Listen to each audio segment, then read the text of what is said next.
Vital Kamerhe, c'est un monsieur bien formé à l'université, c'est un économiste, il a même un doctorat. Mais sur le plan politique, il a commis beaucoup d'erreurs, pour ne pas dire des fautes. D'abord, il travailla autrefois avec Mouchebekwa, ensuite Kaloumé, ou plutôt Kaloumé et Mouchebekwa.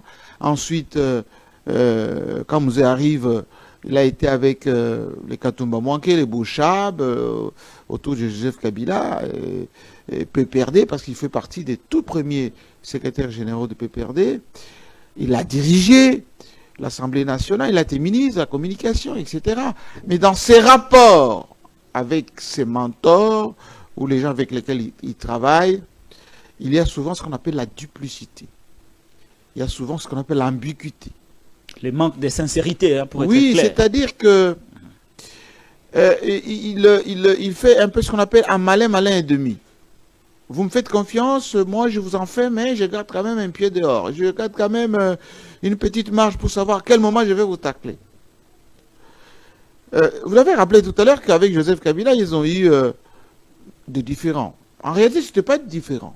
Parce qu'il était reçu la veille pour parler de cette affaire de sortir ou enlever le prétexte rwandais sur les Banyamulenge, les FDLR. Autoriser que l'armée rwandaise vienne c'est encore d'actualité aujourd'hui. Les forces armées de la République démocratique du Congo pour traquer les FDLR. En tant que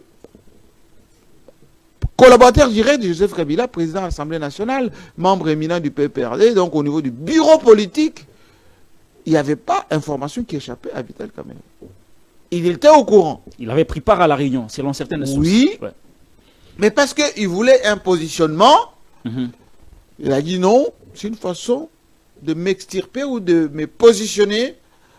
Parce que lorsqu'il était président de l'Assemblée nationale, il avait des contacts au niveau international.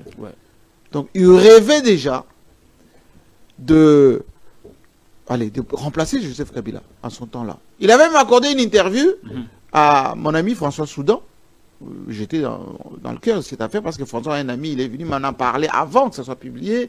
J'ai même amené là-bas une dame que je citerai ici pour aller persuader Vital Kamerhe de ne pas diffuser cette information. Il était président de l'Assemblée. Avant cette histoire de démission et tout ça. Il a dit non, moi je suis président de l'Assemblée nationale, j'ai aussi droit de m'exprimer. Mais ce qu'il avait dit dans l'interview, ça lui a causé des torts plus tard lorsqu'il s'agit de ces différends. Donc, il lui a été demandé de partir parce que, comme disait Jean-Pierre Chevènement, un homme politique ou un ministre en l'occurrence,